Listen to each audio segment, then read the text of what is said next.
Hello my dear students, स्वागत है आप सभी का अपने अपनी फैमिली अपने परिवार ओम स्टडी पॉइंट में। तो जैसा कि हमने आप लोगों से कहा था कि हम हाई स्कूल और इंटरमीडिएट दोनों के अनसॉल्व कराएंगे, कैसे कैसे क्या स्ट्रेटजीज रहनी है। तो जैसा कि देखिए अनसॉल्व एक प्रक्रिया हो जाती है, कैसे हम आगे बढ़ाएंगे, कैसे क्या करना है। तो हम लोगों ने ये सोचा है कि एक शॉर्ट्स में हम पर चैप्टर के हिसाब से क्वेश्चंस को कवर अप कर लेते हैं।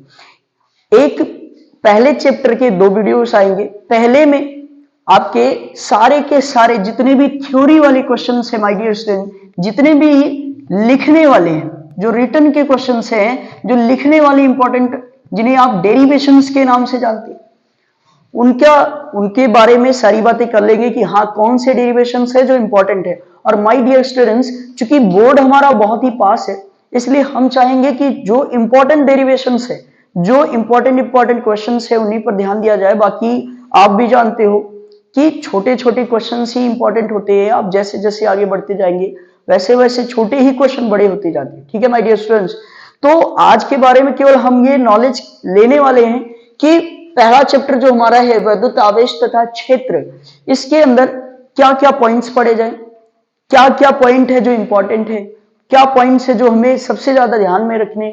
इन सब बातों को आगे बढ़ाते हुए हम आपके साथ जुड़े हुए हैं और हम चाहते हैं कि हर एक बच्चा जो कमजोर है पढ़ने में, उसे आगे बढ़ाने का कार्य किया जाए, जिसके कारण हम लोग यहां पर इस ऑनलाइन प्लेटफॉर्म पर आए हैं। ठीक है माय डियर स्टूडेंट्स, आइए।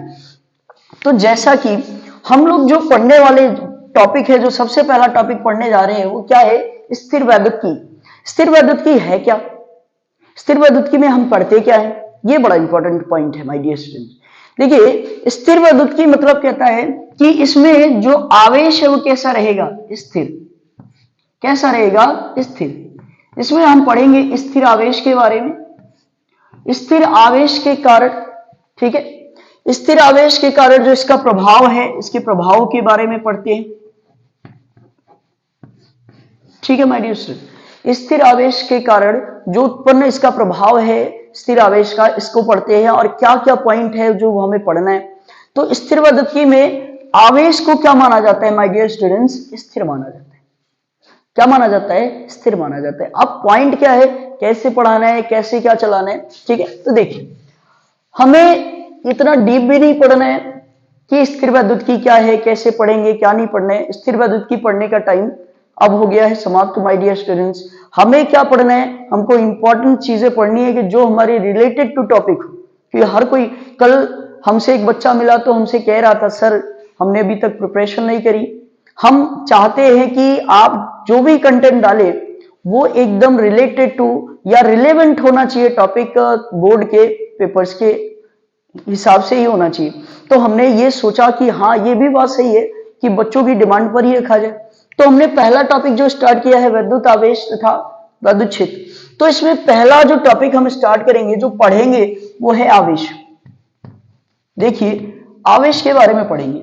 अब आवेश के बारे में पढ़ने से पहले देखिए, एक तो आप लोगों ने पढ़ा है कि हम जो पढ़ते हैं, जो हमें अवनुष की छड़ पढ़नी है कि बिल्ली की खाल पढ़नी है, तो ये सारी चीजें हमको नहीं पढ़नी है। हमें डायरेक्ट पढ़ना है कि आवेश पर क्या कैसे टाइप के क्वेश्चन बन सकते हैं, जैसा कि हम लोग वैद्युत चालक में पढ़ते हैं। तो उतना ही पढ़ना है, उससे ज्यादा नहीं पढ़ना है माय डियर स्टूडेंट्स, क्योंकि यहां पर ये नहीं आएगा कि आवेश किसे कहते हैं। ठीक है, हाँ इतना जरूर आता है कि आगे चल के हम ऑप्शनल में कराएंगे भी कि बिल्ली की खाल से अगर जब बात करेंगे कि किसी को कांच, जैसे कांच की छड़ है, उसको किससे रगड़ा जाए और किस प्रकार से रगड़ा जाए कि उसमें से आवेश एक स्थान से दूसरे स्थान पर जाए, या उसमें कुछ आवेश आ जाए उसके ऊपर। तो ये सारी बातों को हम अगले टॉपिक में जो आएगा हमारा न्यूमेरिकल और थियोरेटिकल टॉपिक, उसमें कवर अप करेंगे। ये मेन थियरी है, इसलिए इसमें इन चीजों पर बात नहीं होगी। ठीक है, जो अगला टॉपिक आएगा उसमें ऑप्शनल के कितने टाइप क्वेश्चन बन सकते हैं, बहुविकल्पीय प्रश्न कितने बनेंगे, कितने न्यूमेरिकल्स किस टाइप के आएंगे, किस टाइप के पूछे जाते हैं माय डियर स्टूडेंट्स, इन सारी बातों को हमें देखना है। ठीक है, तो अभी वैद्युत आवेश को पढ़ते हैं। तो आवेश क्या है? देखिए अगर हम बात करें कि कोई चालक है, किसी चालक में प्रवाहित आवेश की मात्रा, सॉरी किसी चालक में प्रवाहित आवेश के बारे में तो हम पढ़ रहे हैं माय डियर स्टूडेंट। किसी चालक में प्रवाहित इलेक्ट्रॉनों की संख्या, किसी चालक में प्रवाहित इलेक्ट्रॉनों की संख्या को चालक पर उपस्थित या चालक में प्रवाहित आवेश कहते हैं। और ये जो चीजें हैं ये आप हाई स्कूल में पढ़ के आ चुके हैं माय डियर स्टूडेंट्स। ठीक है माय डियर स्टूडेंट्स, चालक में प्रवाहित आवेश कहते हैं। दैट मीन्स वो कहना क्या चाहता है, ये बड़ी इंपॉर्टेंट पॉइंट हो जाते हैं कि कहना किस तरीके से बताना है। जैसे वो कहता है कि यदि किसी चालक में, पॉइंट को देखिएगा, यदि किसी चालक में, ये बड़ी दूर की बातें हैं, आगे आप वैद्युत चालन में भी इसे ही पढ़ेंगे। यदि किसी चालक में स्मॉल एन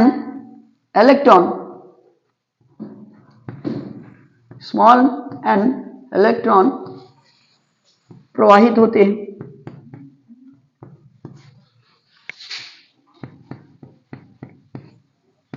तो चालक में प्रवाहित आवेश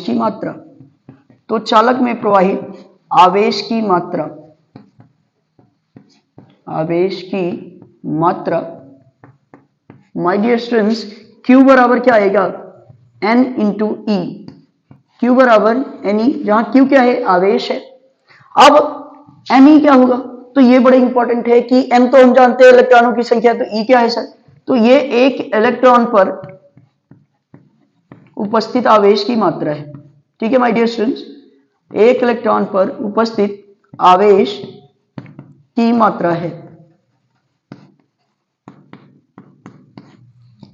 एक इलेक्ट्रॉन पर उपस्थित आवेश की मात्रा है। ठीक है माय डियर स्टूडेंट्स, अब अगर देखिए कि हमने ये देखा कि किसी चालक में प्रवाहित इलेक्ट्रॉनों की जो संख्या होती है वो चालक में प्रवाहित आवेश कहलाती है, या किसी चालक में प्रवाहित इलेक्ट्रॉनों की संख्या को ही क्या कहते हैं, चालक में प्रवाहित आवेश कहते हैं। ठीक है, यदि किसी चालक में स्मॉल एन इलेक्ट्रॉन प्रवाहित होते हैं, ठीक है, तो चालक में प्रवाहित आवेश की मात्रा जो होगी स्मॉल q बराबर NE, ठीक है, N इंटू ई के बराबर होगी, जहां E जो है, ठीक है,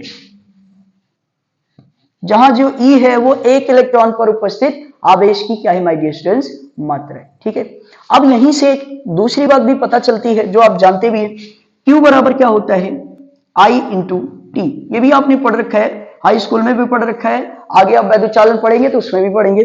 Q बराबर क्या होता है, I इंटू टी। मतलब अगर यहां से देखा जाए तो Q बराबर आई टी, ये धारा, मतलब अगर यहां से डेफिनेशन बनाई जाए तो किसी चालक में प्रति एकांक सेकंड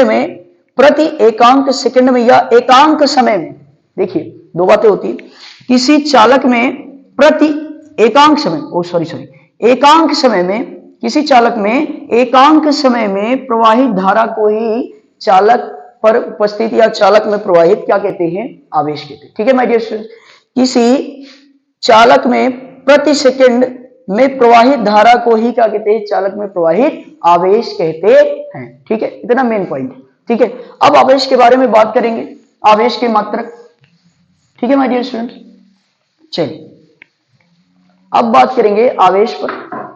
देखिए सबसे मेन पॉइंट होता है आवेश का मात्रक, आवेश का मात्रक। तो आवेश का मात्रक क्या होगा, यह बहुत इंपॉर्टेंट बात है। ठीक है, आवेश का मात्रक क्या होगा, आवेश का मात्रक, देखिए दो फॉर्मूले आपने पढ़े, एक Q बराबर क्या पढ़ा, I इंटू टी। ठीक है, Q बराबर I इंटू टी, जहां I जो है से क्या कहते हैं, एम्पियर। ठीक है, एम्पियर, और T क्या है, सेकंड। तो मात्रक जो होगा वो क्या होगा, एम्पियर सेकंड। ठीक है, क्या होगा मात्रक, एम्पियर सेकंड। तो ये बहुत इंपॉर्टेंट है कि आवेश का मात्रक क्या है, एम्पियर सेकंड। देखिए एम्पियर सेकंड हो गया। दूसरी बात, इसका मात्रक, जो दूसरा मात्रक, जो मेन मात्रक होता है, सही मात्रक, वो क्या होता है माय डियर स्टूडेंट्स, कूलम। वो क्या होता है, कूलम।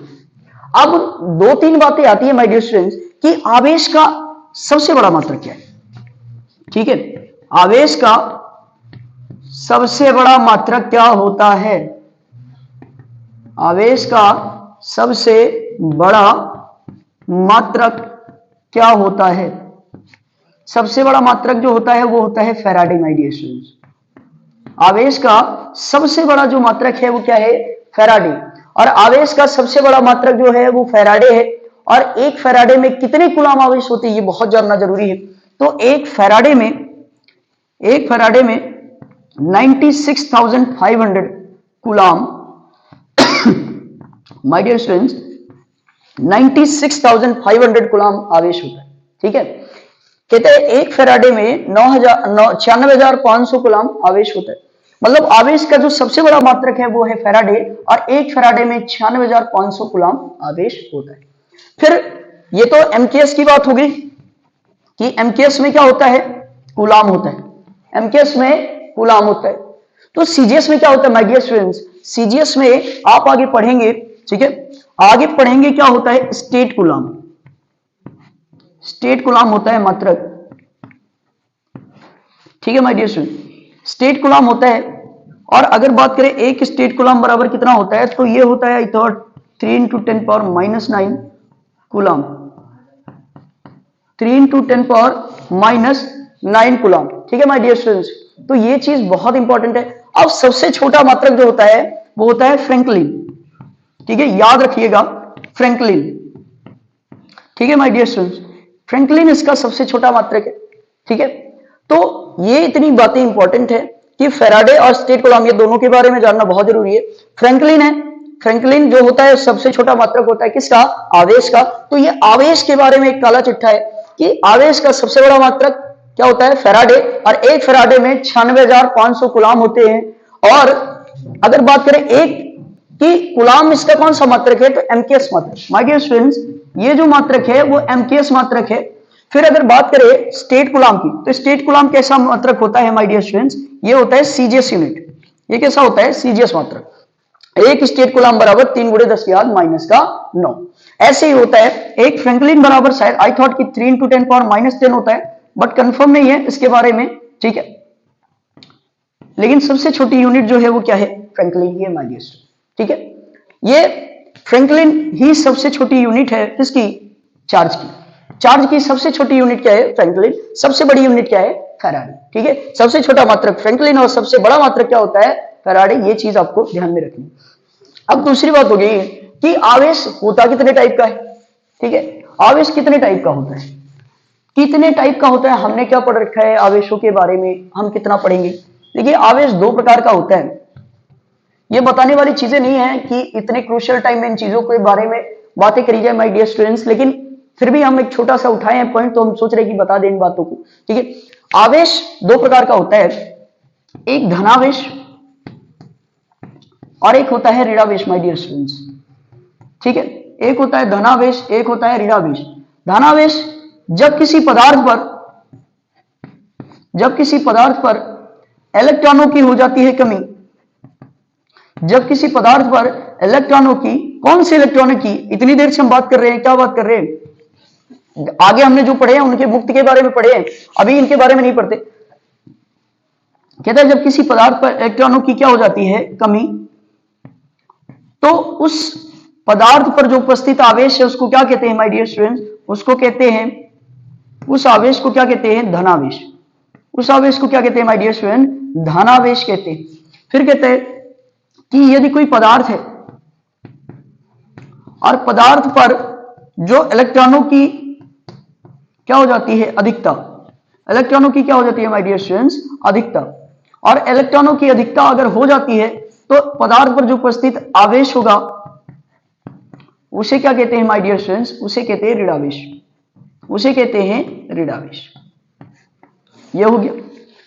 यदि किसी पदार्थ पर इलेक्ट्रॉनों की अधिकता हो जाए तो उस पदार्थ पर जो उपस्थित आवेश होगा वो कैसा होगा माय डियर स्टूडेंट्स? वो होगा ऋणावेश। ठीक है, ये बहुत इंपॉर्टेंट पॉइंट है कि आप किस तरीके से इनको मैनेज कर रहे हैं। ठीक है, अब आगे बढ़ते आगे वाली बातों पर।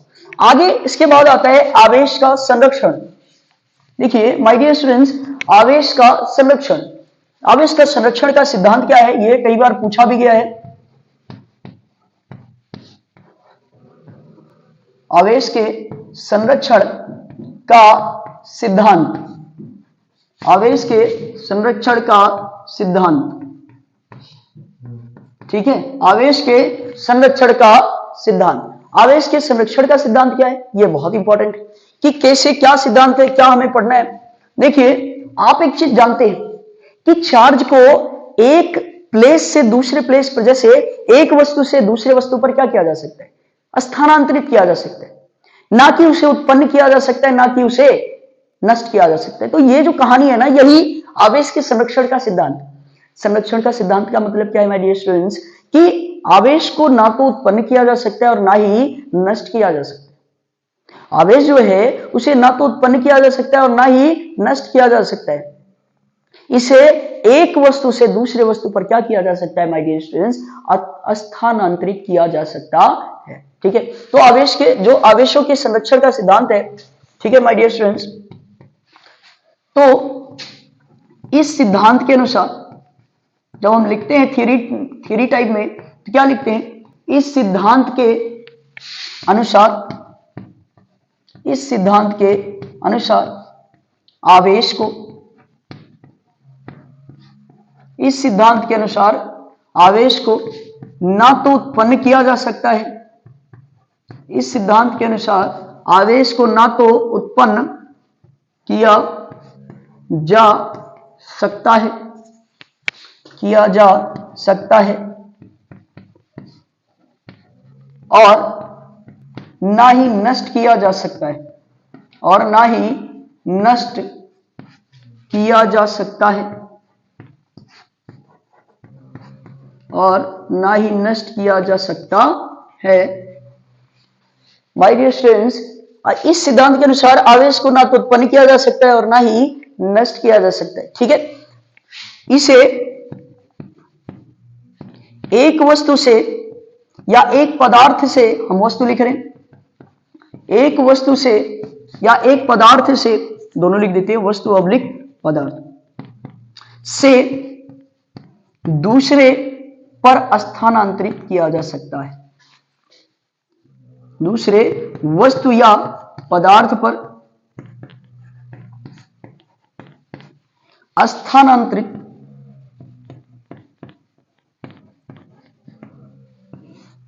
किया जा सकता है।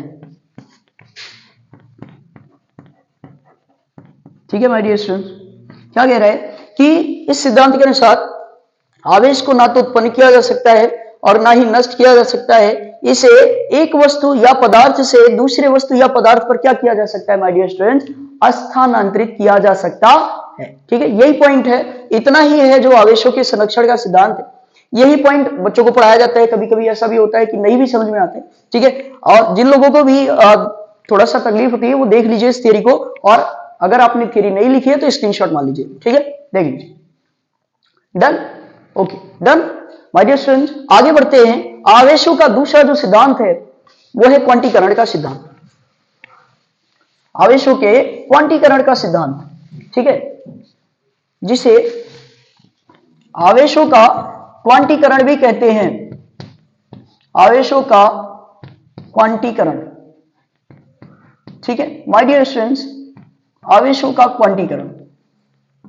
ठीक है, मतलब कहता है, आवेशों का जो क्वांटीकरण है वो कहता क्या है, वो ये कहता है कि प्रकृति में जितना भी आवेश है ना, वो अनिश्चित रूप में नहीं पाया जाता है। वो कैसे नहीं पाया जाता है, अनिश्चित रूप से नहीं पाया जाता है। अर्थात कहने का क्या मतलब है, वो कहना ये चाहता है कि ये आवेशों की एक मूल इकाई, आवेशों की मूल इकाई का जो पूर्ण गुणज होता है उसके रूप में होता है। मतलब पूर्ण जो मूल इकाई क्या है, देखिए आवेश की जो मूल इकाई है, आवेश की मूल इकाई वो क्या है माय डियर स्टूडेंट, वो है स्मॉल ई। वो क्या है, स्मॉल ई। जहां जो स्मॉल ई है आप जानते हैं क्या होता है, एक इलेक्ट्रॉन पर चार्ज होता है। ये मूल इकाई है। मूल इकाई का मतलब क्या है, स्मॉल ई है। तो फिर ये क्या कह रहा है सर, कि क्वांटीकरण का सिद्धांत कह रहा है कि पूर्ण गुणज के रूप में होती है, जबकि ई का मान तो हम भी जानते हैं कितना होता है, 1.6 × 10⁻⁻⁹ होता है। इतने कूलाम होता है, ये तो हम भी जानते हैं सर। तो इसमें खास क्या है? खास ये है, ये कहता है कि जब भी ऐसे में प्रकृति में जो आवेश मिलेगा वो एनी के बराबर होगा। कैसे होगा? एनी। एनी मतलब कि एन की जगह 1 रखिए, 2 रखिए, 3 रखिए, 4 रखिए, 5 रखिए, ऐसे डॉट। लेकिन कभी भी एन की वैल्यू फ्रैक्शन में नहीं आएगी, 1/2, 2/5, ऐसे कुछ कि फ्रैक्शन में नहीं आना। सॉरी माय डियर स्टूडेंट्स, ठीक है। तो एन की वैल्यू जो भी आएगी वो कंप्लीट वैल्यू आएगी। तो कहना क्या है इसका? ये कहना क्या चाहता है? ठीक है, ये समझाते हैं। चलिए, ये कहना ये चाहता है कि जो आवेशों का क्वांटीकरण का सिद्धांत है माय डियर स्टूडेंट्स, वो ये है कि प्रकृति में जो आवेश है, प्रकृति में पाया जाने वाला आवेश, प्रकृति में पाया जाने वाला आवेश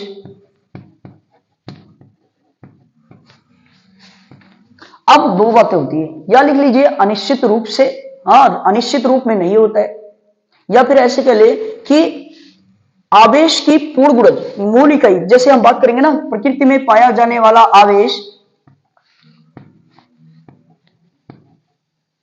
आवेश की मूल इकाई, आवेश की मूल इकाई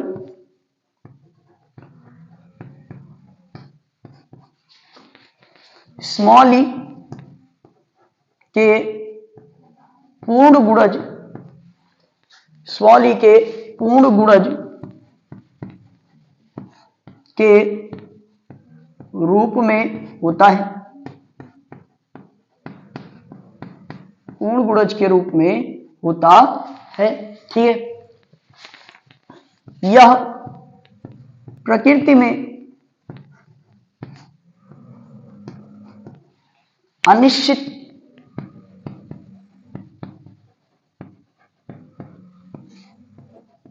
रूप में नहीं पाया जाता है।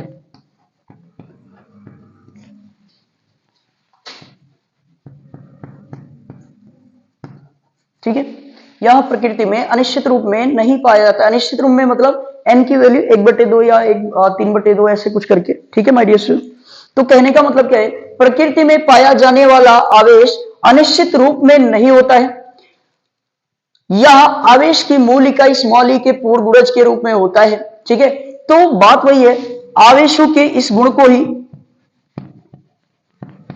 आवेशों के इस गुण को ही,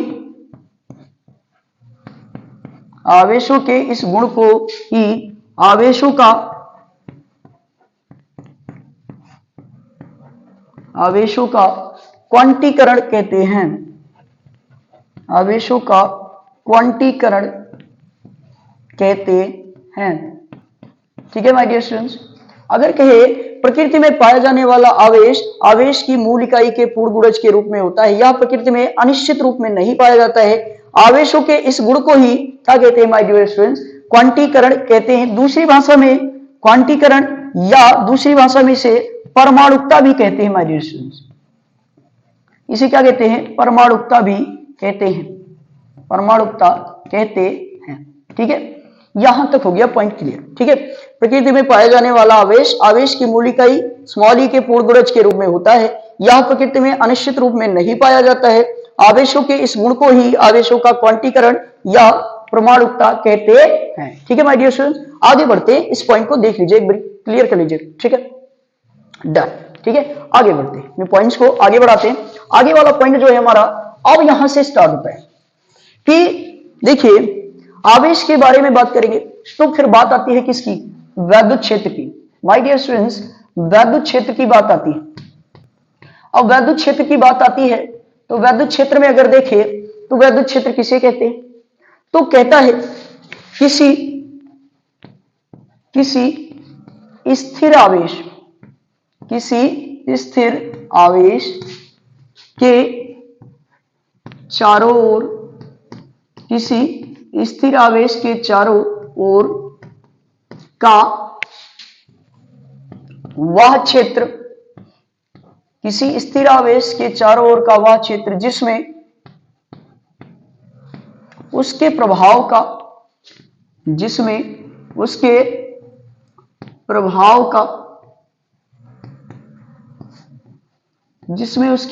का ठीक है माय डियर स्टूडेंट्स, अनुभव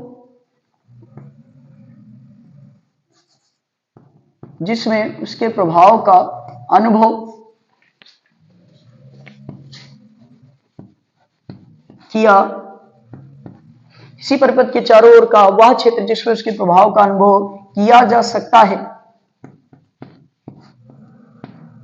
वैद्युत क्षेत्र कहलाता है।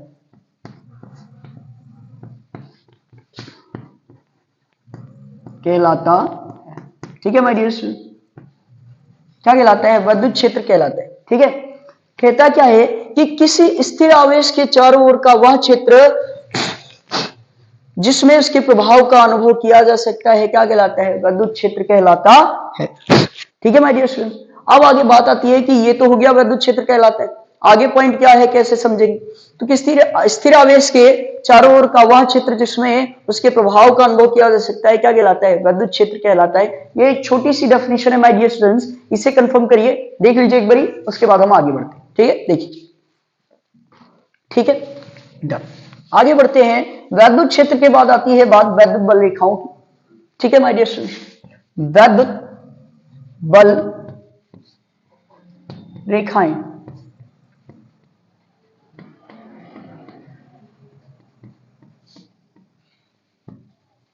ठीक है माय डियर स्टूडेंट्स, वैद्युत बल रेखाएं क्या शो करती हैं? ये बहुत इंपॉर्टेंट है।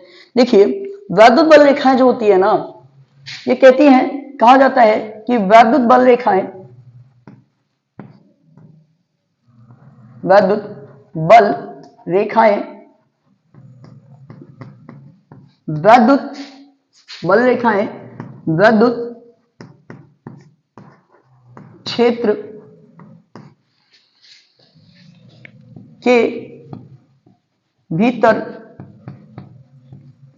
वैद्युत क्षेत्र के भीतर खींची गई या खींचा गया, ठीक है, पॉइंट को थोड़ा सा सही करते हैं। वैद्युत क्षेत्र के भीतर, वैद्युत बल रेखाएं वैद्युत क्षेत्र के भीतर खींचा गया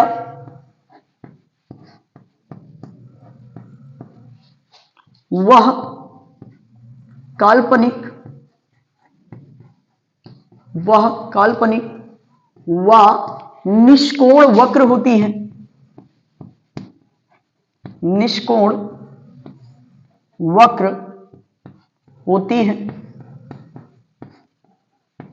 जिस पर कोई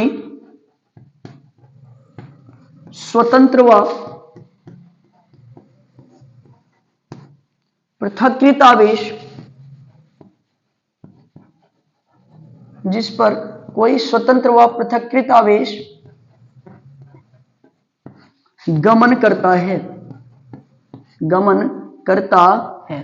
ठीक है माय डियर स्टूडेंट्स, वैद्युत बल रेखाओं के बारे में बात करेंगे तो वैद्युत बल रेखाएं, वैद्युत क्षेत्र के भीतर खींचा गया वह काल्पनिक व निष्कोण, खींची गई, लिख सकते, कोई बात नहीं, वैद्युत क्षेत्र के भीतर खींचा गया वह काल्पनिक निष्कोण वक्र होती है जिस पर कोई स्वतंत्र व पृथक्कृत आवेश गमन करता है। ठीक है माय डियर स्टूडेंट्स, कहता है वैद्युत बल रेखाएं वैद्युत क्षेत्र के भीतर खींचा गया वह काल्पनिक व निष्कोण वक्र होती है जिस पर कोई स्वतंत्र व पृथक्कृत आवेश गमन करता है। ठीक है माय डियर स्टूडेंट्स, इतनी बातों को देख लीजिए फिर से एक बारी कि वैद्युत बल रेखाएं वैद्युत क्षेत्र के भीतर खींचा गया वह काल्पनिक व निष्कोण वक्र होती हैं जिस पर कोई स्वतंत्र व पृथक्कृत आवेश गमन करता है। ठीक है, ठीक है माय डियर स्टूडेंट्स, आगे बढ़ते हैं। ठीक है, आगे वाले पॉइंट्स को देखते हैं। वैद्युत बल रेखाओं के गुण बड़े इंपॉर्टेंट है। ठीक है माय डियर स्टूडेंट, क्योंकि आप आगे द्विध्रुव के बारे में पढ़ेंगे।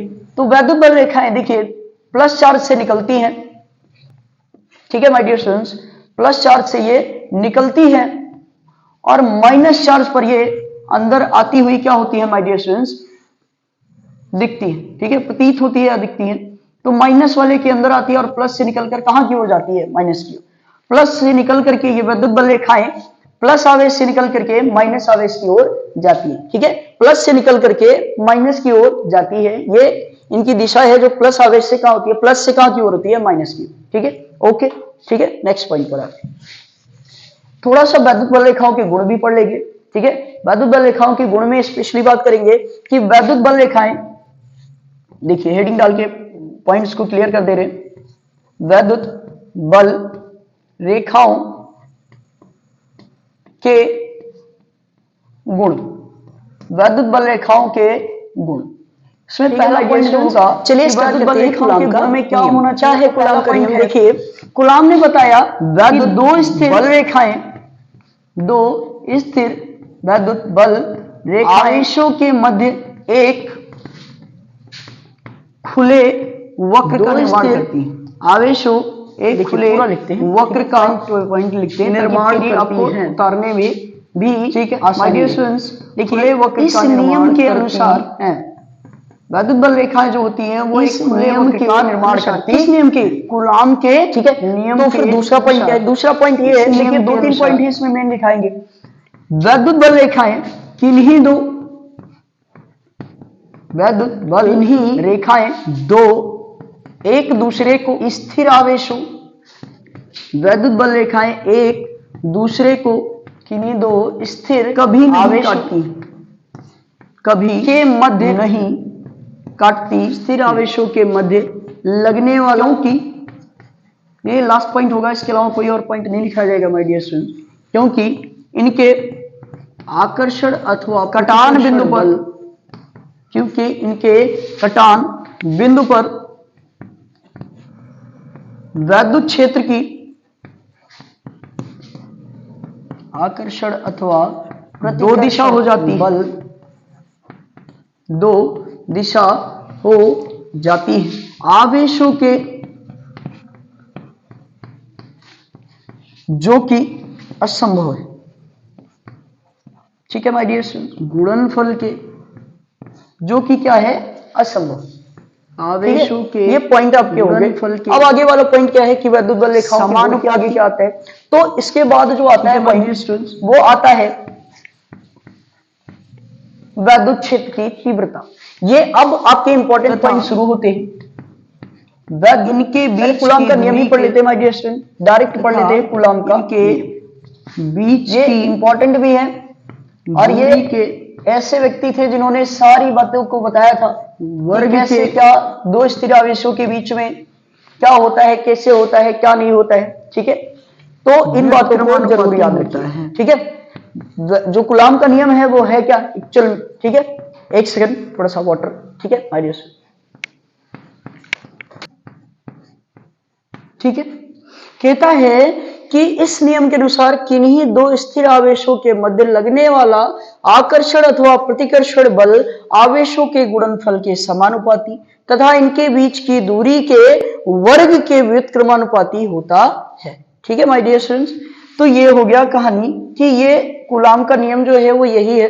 कूलाम ने बताया कि दो आवेश है, एक ये मान लेते, एक ये कुछ दूरी पर रखे, इनकी बीच की दूरी हम लेट कर लेते हैं स्मॉल आर है। ये जो आवेश है ये है Q1 और ये है Q2। तो इन्होंने बताया कि दोनों आवेशों के मध्य कैसे बल लगता है, आकर्षण बल भी लगता है, प्रतिकर्षण बल भी लगता है। अर्थात आकर्षण कब लगेगा, प्रतिकर्षण कब लगेगा, ये भी इंपॉर्टेंट। आकर्षण बल कब लगेगा, जब दोनों आवेश विपरीत प्रकृति के हो, अर्थात एक प्लस हो और दूसरा क्या हो, माइनस।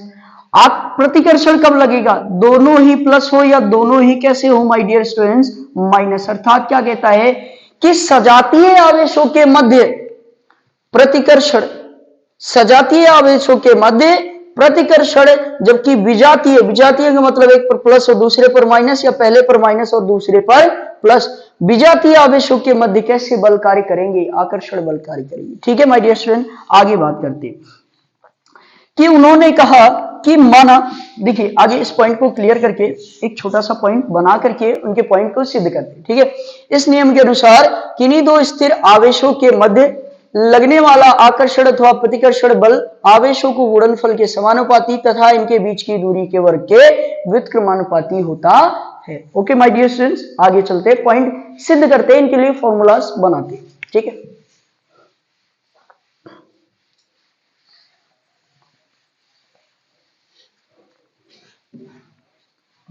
देखिए ये डायग्रामेटिकल कंडीशन है, ये दो आवेश हैं जिनके बीच की दूरी स्मॉल आर है और ये इसका नाम है क्यू, ये Q1 है और ये Q2। ठीक है माय डियर स्टूडेंट्स, अब क्या कहा कि माना दो आवेश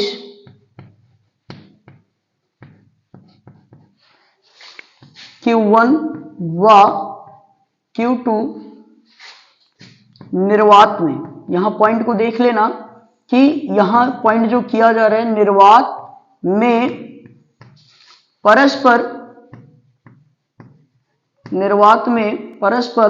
स्मॉल आर दूरी पर, निर्वात में परस्पर स्मॉल आर दूरी पर, ठीक है माय डियर स्टूडेंट्स, क्या है स्थित है, स्मॉल आर दूरी पर स्थित है। ठीक है, आगे बात करेंगे कि ये माना दो आवेश Q1 Q2 निर्वात में परस्पर स्मॉल आर दूरी पर स्थित है। ठीक है, तो इनके बीच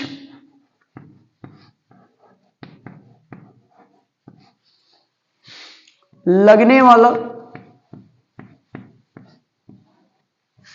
तो इनके बीच लगने वाला आकर्षण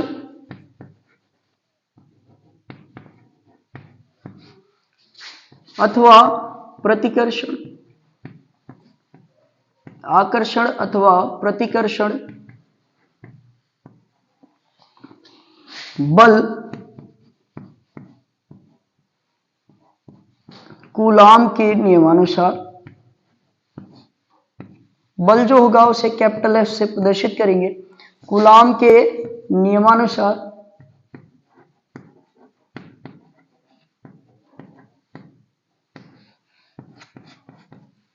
कूलाम के नियमानुसार निम्न बातों पर निर्भर करेगा, निम्न बातों पर निर्भर करेगा या निर्भर करता है,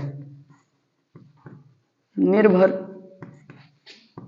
ठीक है, करता है, निर्भर करता है, अर्थात F जो होगा वो समानुपाती होगा आवेशों के गुणनफल के, Q1 और Q2 के। ठीक है माय डियर सर, Q1 और Q2 के, और F जो है वो व्युत्क्रमानुपाती होगा 1/r² के। ये समीकरण नंबर 1, ये समीकरण नंबर 2। ठीक है माय डियर सर, क्या लिखेंगे, समीकरण 1 व 2 से, समीकरण 1 व 2 से F समानुपाती Q1 Q2 बटे r²। देखिए माय डियर स्टूडेंट्स, जब भी समानुपाती चिन्ह हटता है तो ऑलवेज आप एक चीज रिमेंबर करिएगा, समानुपाती चिन्ह हटेगा तो एक नियतांक आता है। ठीक है, देखिए F जो होगा बराबर होगा K Q1 Q2 अपॉन में क्या आएगा माय डियर स्टूडेंट्स, r², जहां K एक नियतांक है, जहां के क्या है माय डियर स्टूडेंट्स, नियतांक है, जिसका मान 9 × 10⁹ या 1/4πε0 होता है। ठीक है, अर्थात माय डियर स्टूडेंट्स, अर्थात वो कहना क्या चाहते हैं, अर्थात F बराबर 1/4πε0 Q1 Q2 बटे r²। ठीक है, F बराबर 1/4πε0 Q1 Q2 बटे आर स्क्वायर। तो ये एक छोटी सी बात है। अब यहीं पर क्या कर दे, देखिए ये पॉइंट हो गया यहां तक। अब यहां तक नोट करने के बाद आप क्या करेंगे, दूसरा पॉइंट जो अगला पॉइंट होगा वो ये कहता है कि इसको एक बार देख लीजिए, नोट डाउन कर लीजिए, क्योंकि इसको मिटाने के बाद ही आगे बातें बढ़ेंगी। कि माना दो आवेश Q1 और Q2 निर्वात में परस्पर स्मॉल r दूरी पर स्थित है, तो इनके बीच लगने वाला आकर्षण अथवा प्रतिकर्षण बल कैपिटल F कूलाम के नियमानुसार निम्न बातों पर निर्भर करता है। पहला, कि बलों के गुणनफल और आवेशों के गुणनफल के समानुपाती होता है, जो बल F है, पहला समीकरण नंबर 1। उनके बीच की दूरी के वर्ग के व्युत्क्रमानुपाती होता है, समीकरण नंबर 2। समीकरण 1 व 2 से F जो होगा वो Q1 Q2 upon R square के क्या होगा, समानुपाती। और जब भी समानुपाती का चिन्ह हटता है तो K एक नियतांक आता है, जहां K क्या है, नियतांक है, जिसका मान 9 गुणे 10 की घात 9 या 1/4 पाई एप्सिलॉन नॉट होता है। अर्थात F बराबर 1/4 pi epsilon not Q1 Q2 बटे R स्क्वायर। ठीक है माय डियर स्टूडेंट, चलिए आगे बढ़ते हैं। आगे कहता है कि यदि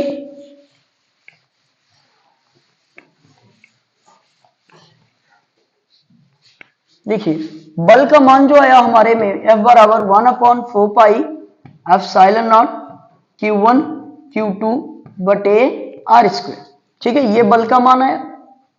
अब बल का मान इतना आया तो आगे यदि आवेशों को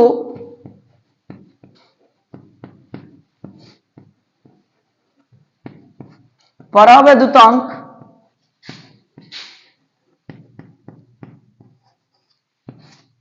K वाले, यदि आवेशों को परावैद्युतांक K वाले माध्यम में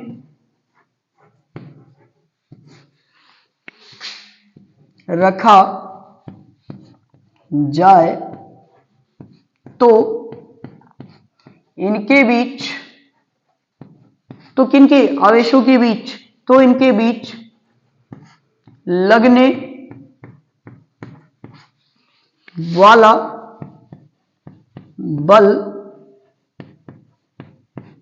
कैपिटल F बराबर 1/4 pi epsilon not into K Q1 Q2 बटे R स्क्वायर। ठीक है माय डियर स्टूडेंट, ठीक है। ये जब K माध्यम का होगा, जब ये परावैद्युतांक K वाले माध्यम में बल का मान है, ये जब निर्वात में रखा रहे तब की बात। ठीक है माय डियर स्टूडेंट, अगर यहां से देखा जाए, अतः F अपॉन F के बराबर, माय डियर स्टूडेंट्स, F और अपॉन F के बराबर लिया जाए तो दोनों कट के किसके बराबर आ जाएंगे, K के बराबर। तो ये पॉइंट भी कहीं कहीं पूछा जाता है, ये पॉइंट भी आप देखते रहिएगा। ठीक है, F अपॉन F के, ये K ऊपर चला जाएगा, बाकी सारे पॉइंट्स कट जाते हैं। ठीक है माय डियर स्टूडेंट्स, ये कूलाम के नियम का ब्यौरा हो गया। अब बात आती है किसकी, एप्सिलॉन नॉट की। ठीक है, एप्सिलॉन नॉट क्या है, ठीक है, तो एप्सिलॉन नॉट के बारे में बता कर लेते हैं।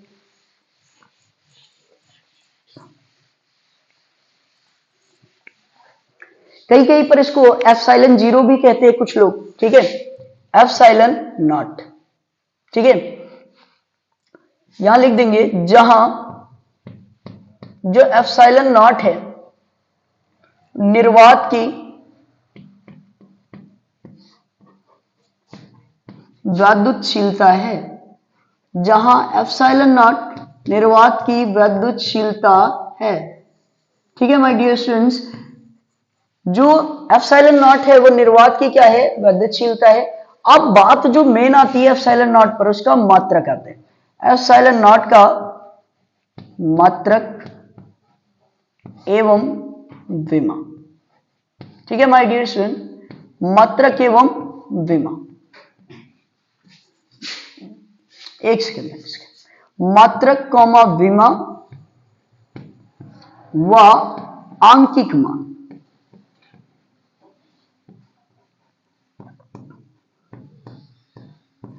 ठीक है माय डियर स्टूडेंट, तीनों बातों पर कर लेते हैं मनन। पहले मात्रक, मात्रक की बात करें, एप्सिलॉन नॉट का मात्रक। अब मात्रक क्या होगा, ये बड़ी इंपॉर्टेंट बात है। एप्सिलॉन नॉट का मात्रक क्या होगा, देखिए एप्सिलॉन नॉट का मात्रक जानने के लिए हमें बल के उसी फॉर्मूले कूलॉम के उसी नियम को लाना है, 1/4 pi epsilon not Q1 Q2 बटे आर स्क्वायर। देखिए एप्सिलॉन नॉट यहाँ गुणे में है नीचे, तो यहां से जब यहां आएगा नीचे बटे में है, इधर आएगा तो गुणे में आएगा, तो एप्सिलॉन नॉट बराबर आएगा 1/4 pi into capital F into में Q1 Q2 बटे आर स्क्वायर। ठीक है माय डियर स्टूडेंट, तो एप्सिलॉन नॉट का मात्रक अगर देखें तो 4 पाई चूंकि नियतांक है इसका कोई मतलब नहीं, एफ का मात्रक न्यूटन। यहां देखिए कूलाम इंटू कूलाम, दोनों का कूलाम होगा तो क्या होगा कूलाम स्क्वायर अपॉन, यहां देखिए बल का मात्रक होता है न्यूटन, कूलाम स्क्वायर प्रति न्यूटन, दूरी का मात्रक होता है मीटर, तो यहां आर पर वर्ग लगा है इसलिए क्या होगा मीटर स्क्वायर। तो एप्सिलॉन नॉट का जो मात्रक है माय डियर स्टूडेंट वो क्या होगा कूलाम स्क्वायर प्रति न्यूटन मीटर स्क्वायर, ये हो गया मात्रक। अब बात करते हैं कि मात्रक तो निकाल लिया तो विमा क्या होगी। ठीक है माय डियर स्टूडेंट, विमा पर देख लेते हैं एक बारी, मेन पॉइंट यही है, एप्सिलॉन नॉट की विमा। अब एप्सिलॉन नॉट की विमा के बारे में बात करते हैं, तो विमा क्या होगी, देखिए एप्सिलॉन नॉट की जो विमा है, एप्सिलॉन नॉट का मात्रक क्या होता है,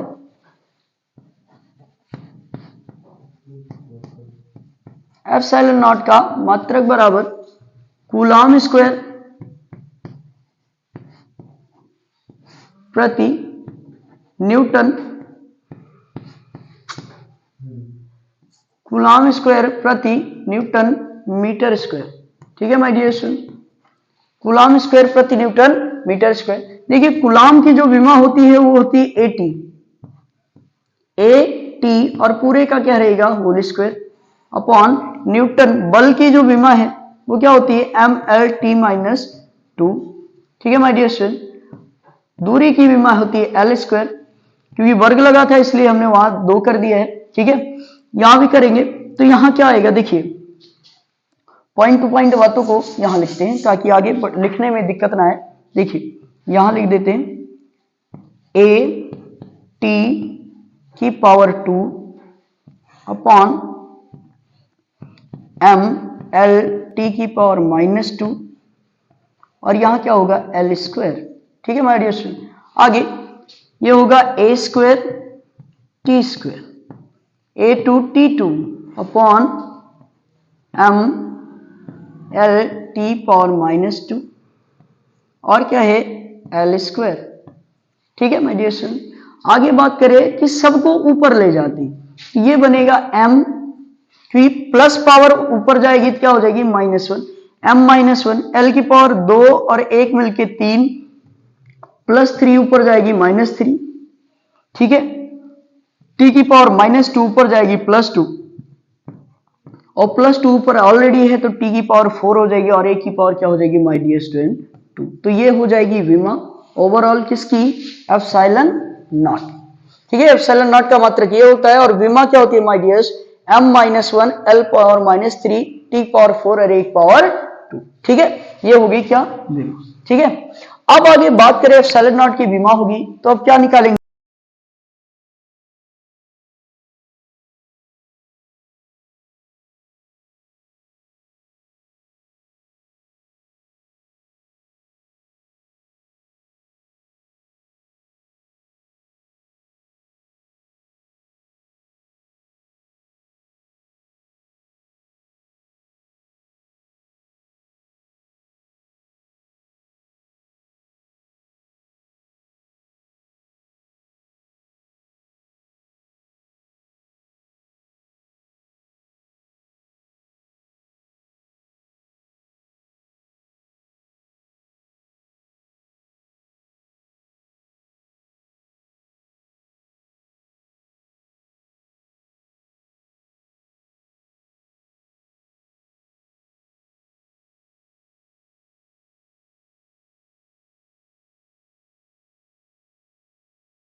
ये कूलाम के नियम के पॉइंट है, ठीक है। जहां भी करेक्शंस होंगी वो हम बताते चलेंगे, ठीक है।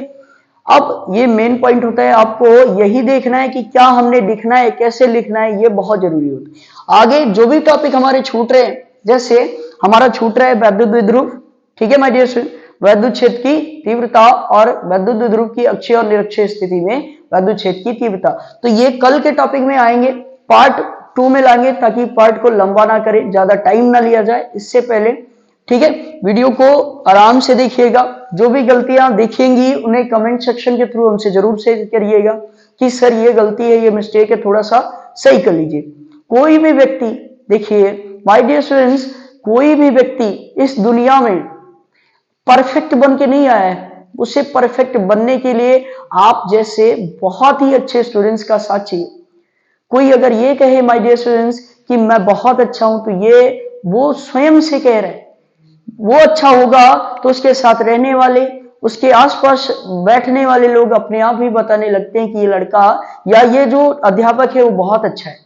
उसमें बताने की आवश्यकता ही नहीं है कि हम बहुत अच्छे हैं, क्योंकि अगर आप बता रहे हैं कि आप बहुत अच्छे हैं माय डियर स्टूडेंट्स, तो वो फिर आप नहीं बता रहे, आपका एक स्वाभिमान है, आपका एक प्रकार से अभिमान हो जाता है, वो बताता है कि हम बहुत अच्छे हैं, हमसे बेहतर कोई नहीं, ठीक है। तो इसी के साथ इस क्लास को करते हैं खत्म, ठीक है। आगे की जो क्लासेस है वो अगले पार्ट में आपको समझा दिए जाएंगे, जो पॉइंट्स रह गए हैं उनको समझा दिया जाना है, ठीक है माय डियर स्टूडेंट्स। तो देख लीजिएगा कि क्या क्या बातें रह गई हैं, ठीक है। यहाँ एप्सिलॉन नॉट के बारे में बात करें तो ये निर्वात की वैद्युतशीलता है। मात्रक विमा और आंकिक मान के बारे में, जो विमा है वो कितनी है, m की पावर -1, l की पावर -3, टेक पावर 4, 1 पावर